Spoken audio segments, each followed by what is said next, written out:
ევროპულ მომავალს კი არა იზოლაციას და ავტორიტარიზმს. მარში ფილარმონიიდან პარლამენტამდე თუ არ ვთქვი უკვე დასრულდა კიდეც კულტურისა და ხელოვნების სფეროს წარმომადგენლები რეჟიმის წინააღმდეგ გამოდიან. მათი თქმით არ შეეგუებიან წართმეულ არჩევანს, საპატიმროებში გამომწყდეულ თანამოქალაქეებს, მიტაცებულ სასამართლოს და ევროპული ოჯახის სრულფასოვანი წევრობის უგულებელყოფას. დროების ჟურნალისტი თიკო ერაძე მიყვებოდა მანიფესტაციას და თუ არ ვთქვი ახლა უკვე პარლამენტის წინ შეკრებილთაგან ჩაგვერთვება და გვეტყვის რა ეტაპზეა ღონისძიებების მთელი ის ნუსხა, რომლისაგანაც შედგება დღევანდელი აქცია. თიკო გისმენთ. გიორგი, კულტურის სფეროს წარმომადგენლების მსვლელობა უკვე მოვიდა პარლამენტთან, ფილარმონიიდან დაიწყო. შეიკრიბნენ კულტურის სფეროს წარმომადგენლები, მთარგმნელები, გამომცემლები, კინოსა და ხელოვნების წარმომადგენლები. ფილარმონიასთან ჰქონდათ ერთგვარი წარმოდგენა, სახელწოდებით თეთრი ძაფით ნაკერის საქმეები და შავ დაფაზე თეთრი ძაფით, ასე ვთქვათ, ამოქარგეს ეს წარწერა იმის საჩვენებლად, თუ როგორ არის შეკერილი სინდისის პატიმრების საქმეები და ასევე დაარიგეს შაბლონები სამართლებრივი საქმეების სახით, რომელზეც ეწერა თითოეული პოლიტპატიმრის სახელი და გვარი. ამის შემდეგ მსვლელობა უკვე დაიძრა პარლამენტის შენობისკენ. გზაში აქციის მონაწილეები აჟღერებდნენ, ასე ვთქვათ, დებულებებს და მოთხოვნებს, რაც ამოძრავებს ამ აქციას და დღეს აქ შეკრებილ ადამიანებს. კულტურა დგას ქვეყნის სამსახურში, არა რუსულ რეჟიმს, არა რუსულ ხელისუფლებას, რა თქმა უნდა თავისუფლება პოლიტპატიმრებს და ქონდათ პუნქტებად ჩამოწერილი ისინი თუ რას არ შეეგუებიან კულტურის სფეროს წარმომადგენლები და ზოგადად ამ ქვეყნის მოქალაქეები, მაგალითად რომ არ შეეგუებიან ქვეყნის დასავლური კურსის ცვლილებას, არ შეეგუებიან ძალადობრივ რეჟიმს და გმობენ თითოეულ ფიზიკურ თუ ფსიქოლოგიურ ძალადობას ქვეყნის მოქალაქეებზე და აი ამ დებულებებით და ამ წინადადებებით მოვიდნენ აქციის მონაწილეები პარლამენტის მიმდებარე ტერიტორიაზე. აქ პარლამენტის მიმდებარე ტერიტორიაზეც იყო უკვე აქციის ნაწილი შეკრებილი და შემოუერთდნენ, ასე ვთქვათ, ამ აქციას. ახლა ჩვენ გვანცა ჯობავას გავესაუბრებით, ჩვენთან ერთად არის გამომცემლობა ინტერნეტის წარმომადგენელი. კულტურის ძირითადად აი რომ კულტურა დგას ქვეყნის სამსახურში და დებულებები რომ არ შეეგუებით კონკრეტულ ნაბიჯებს, რასაც დგამს საქართველოს ხელისუფლება. რა არის განსხვავებული დღევანდელ აქციაში და რა არის განსხვავებული სათქმელი დღევანდელი აქციის?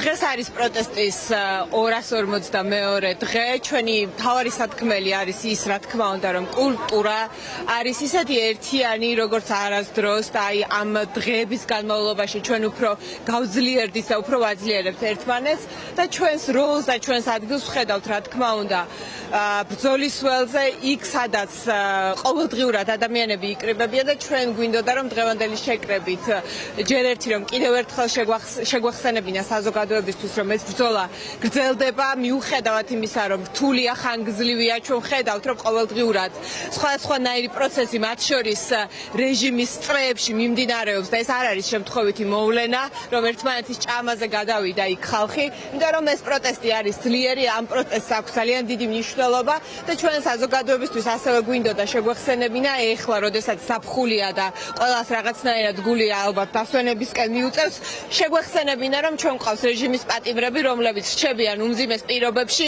ხვალ დილას აი აგერ ჩემი პლაკატს აწერია გიორგი ახობაძის სახელი და გვარი და ხვალ დილას განარჩენი გამოცხადდება გიორგის შეკერილ საქმეზე და თეთრი ძაფით ნაკერია ეს საქმე, რაც იყო ჩვენი ასევე პროტესტის და დღევანდელი მარშის მთავარი სათქმელი და ჩვენ ვნახავთ კიდევ ერთხელ როგორ აპირებს რომ გაასამართლოს სრულიად უდანაშაულო ადამიანი რეჟიმა. აი ამ უსამართლობას საზოგადოება არ უნდა შეედგუოს, ეს არ უნდა გახდეს ჩვეულებრივი მოვლენა და ჩვენ უნდა გვახსოვდეს რომ ეს ადამიანები ციხეში ბრძოლის წინახაზზე დგანან დღეს და ისინი გვაძლიერებენ კიდევ უფრო მეტად ციხიდან, საპატიმროებიდან და ტყვეები არიან ამ რეჟიმის და როდესაც ეს ადამიანები ასეთი ძლიერები არიან და არც ერთი მათგანი 60-ზე მეტი რეჟიმის პატიმარი ყავს და არც ერთი მათგანი არ გატყდა, როგორ შეიძლება რომ ჩვენ გავტყდეთ, ხო? ამიტომ მათ შორის ვიად რატიანი, ანდრე ჭიჭინაძე კულტურის სფეროს წარმომადგენლები არიან. არიან ციხეში და ჩვენ კიდევ ერთხელ ვამბობთ ამას, რომ ჩვენ გარედან ვაგრძელებთ ბრძოლას. ეს ბრძოლა აუცილებლად მივა ბოლომდე, იმიტომ რომ ჩვენ ხედავთ ხო ყოველდღიურად ხედავთ დღეს ვნახეთ რუსული არმიის წარმომადგენლების სპორტსმენების საბურველში შებურულები როგორ ფარიკაობის დიახ ამას გულისხმობ რომ ჩამოვიდნენ საქართველოში ძალიან მარტივად შემოვიდნენ საქართველოს საზღვრებში და აგერ აქ რაღაც სპორტულ სანახაობებს გთავაზობენ ამიტომ ჩვენი საზოგადოება უნდა იყოს ძალიან ყურადღებით, ზაფხულში კიდევ უფრო მეტად ყურადღებით, ბრძოლის ჟინი ამ ქვეყანაში არაფრით არ ჩაქრება, ეს ბრძოლა, ეს პროტესტი გაგრძელდება ბოლომდე და ჩვენ აუცილებლად დავიცავთ ჩვენი ქვეყნის დამოუკიდებლობასაც და ჩვენი ქვეყნის ევროპულ მომავალსაც. დიდი მადლობა გვანსაჯობაოს უსვენდით, ახლა გადავინაცვლებ იქეთ მხარეს ზვიად ცეცხლაძის მამას ვხედავ და გავესაუბრები ერთ-ერთი პოლიტპატიმრის მამას. გამარჯობათ. გესაუბრებით ფორმულას პირდაპირ ეთერში მუშაობთ. დღევანდელი აქციის მთავარი სათქმელი როგორც ყველა პროევროპულ აქციისას არის ხოლმე მთავარი ნაწილი არის სინდისის პატიმრების და პოლიტპატიმრების გათავისუფლება და თქვენი შვილიც არის ერთ-ერთი წარმომადგენელი. თქვენ უერთდებით ხოლმე ყველა აქციას კულტურის სფეროს წარმომადგენლებით იქნებიან. აი დღევანდელი აქციიდან როგორი შთაბეჭდილება დაგრჩათ, ანუ აი და რამდენად მნიშვნელოვანი არის თქვენთვის როგორც სინდისის პატიმრის მამისთვის აი მსგავსი აქციები სხვადასხვა სფეროს წარმომადგენლების დაორგანიზებით.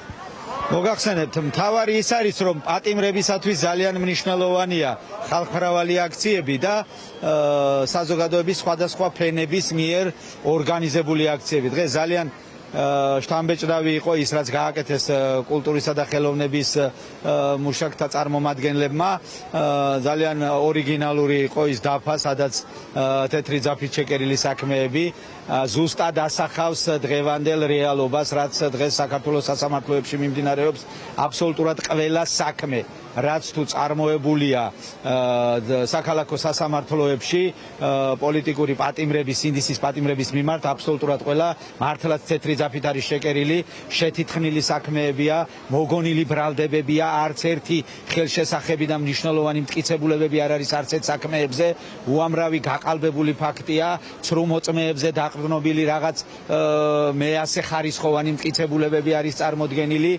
ზვიადის საქმეზე ამ ბოლოს ძირითადი მტკიცებულება, რომლის ძალითაც ედავებიან ორგანიზებას, ლაივი, რომელიც ჩატერა და მიიჩნევენ, რომ ეს არის მოწოდება და ორგანიზება ხელისუფლების დამხობის, საერთოდ ხმა არ აქვს, მოსამართლემ ჩართო და აღმოჩნდა, რომ ხმა არ აქვს ამ ვიდეოს და საინტერესოა, როგორ ამოკრიფა იქედან ტექსტი გამომძიებელმა და როგორ შეადგინა ოქმი. თქვა, რომ სიტყვით გადმოვწერეო და ვიდეოს ხმა არ აქვს. ანუ ეს თავისთავად ცხადყოფს, რაოდენ ბანალურია ყველაფერი, აბსოლუტურად უსაფუძვლო, დაუსაბუთებელი და სასაცილოდაც კი იქცა ეს ყველაფერი. აქედან გამომდინარე, მაინც ვფიქრობთ, რომ ბრძოლა ბოლომდე უნდა გაგრძელდეს. ამ ბრძოლაში ყველა სფერო უნდა ჩაერთოს, ყველა სფერო, ყველა დარგი უნდა მოიცვას ამან. საქართველოში სერიოზულად ცუდი პროცესები ვითარდება და მიმდინარეობს. ღალატით დაწყებული შიდა არეულობით რეჟიმში და ასე შემდეგ ყველაფერი სერიოზულად პრობლემები, ამიტომ დაორგანიზება და ბრძოლაა საჭირო ბოლომდე. დიდი მადლობა. სინდისის პატიმრის ზვიად ცეცხლაძის მამას უსმენდით. როგორც გითხარით, აქცია მსვლელობა კულტურის სფეროს წარმომადგენლების უკვე მოვიდა რუსთაველის გამზირზე. მათი მთავარი სათქმელი დღეს იყო რომ თავისუფლება სინდისის პატიმრებს და ასევე ერთი კიდევ მთავარი სლოგანი, რომ საქართველოს დასავლური მომავლის ღალატი კულტურული იდენტობის ღალატი არის და დღეს გაჟღერდა პრინციპში ყველა ის მოთხოვნა, რაც ფონად გასდევს ხოლმე ქვეყანაში ყოველდღიურად მიმდინარე პროევროპულ აქციებს.